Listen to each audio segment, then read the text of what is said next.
Hi అందరికీ నమస్కారం. ఈరోజు మేము చికెన్ ఫ్రై చేసుకున్నాము.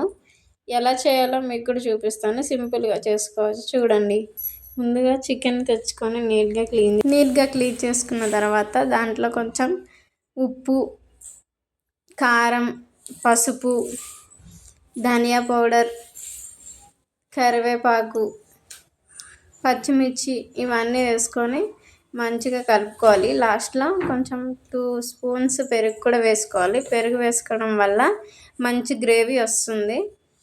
గ్రేవీ వస్తే మనం వాటర్ వేయాల్సిన అవసరం ఉండదు. దానికి అదే మంచిగా ఫ్రై అయిపోయి చాలా టేస్టీగా ఉంటుంది. ఇప్పుడు పెరుగు వేసుకున్న తర్వాత మంచిగా మిక్స్ చేసుకొని 1-2 అవర్స్ ఫ్రిడ్జ్లో పెట్టుకోవాలి మ్యాగ్నేషన్ కోసము. 2 అవర్స్ మ్యాగ్నేట్ చేసుకోకపోయినా అట్లీస్ట్ ½ అన్ అవర్ అయినా ఫ్రిడ్జ్లో పెట్టి డీప్ ఫ్రిడ్జ్లో ఉంచుకోవాలి. ఎందుకంటే పీస్ అనేది కొంచెం మెత్తగా అవుతుంది. అందుకే ఖచ్చితంగా ½ అన్ అవర్ అయినా డీప్ ఫ్రిడ్జ్లో పెట్టుకోవాలి. ఇప్పుడు ఆనియన్స్ కట్ చేసుకోవాలి.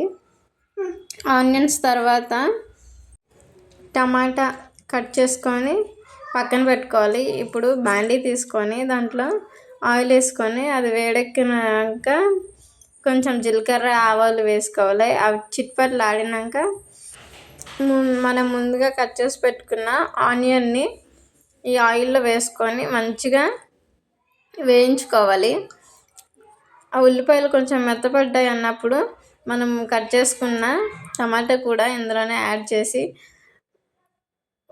బాగా మగ్గనివ్వాలి. కొంచెం మధ్యలో సాల్ట్ కూడా వేసుకుంటే మంచిగా మగ్గుతుంది.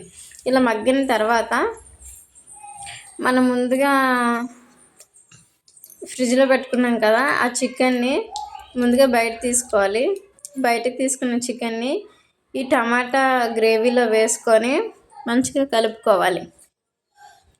కలుపుకున్న తర్వాత మూత పెట్టి ఒక 10 minutes అట్లనే ఉంచేసామనుకో దాంట్లో నుంచి నీరు వస్తాయి. ఎందుకంటే మనం ముందుగానే పెరిగేసాం కదా, అదంతా మంచిగా వాటర్ వస్తాయి. చూడండి ఎంత మంచిగా కలర్ఫుల్గా ఉంది కదా. అడుగంటకుండా కలుపుకోవాలి. ఇప్పుడు మన టేస్ట్కి తగ్గ సాల్ట్ సరిపోయిందా లేదో చూసుకోవాలి. నాకైతే కొంచెం తక్కువ అనిపించింది, అందుకే కొంచెం సాల్ట్ వేసుకొని మళ్ళీ మిక్స్ చేసుకొని పెట్టేశాను.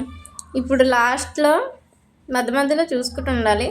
ఇప్పుడు లాస్ట్కి చూసుకొని ముక్క ఉడికిందా లేదో చూసుకొని స్టవ్ ఆఫ్ చేసేయడమే.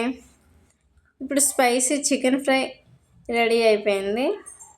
మీరు కూడా ఇలా ఒకసారి ట్రై చేయండి. ఎవరైనా ఈజీగానే ట్రై చేయొచ్చు. ఒక 10-15 minutesలో అయిపోతుంది. మీకు ఎలా అనిపించింది నా చికెన్ ఫ్రై రెసిపీ?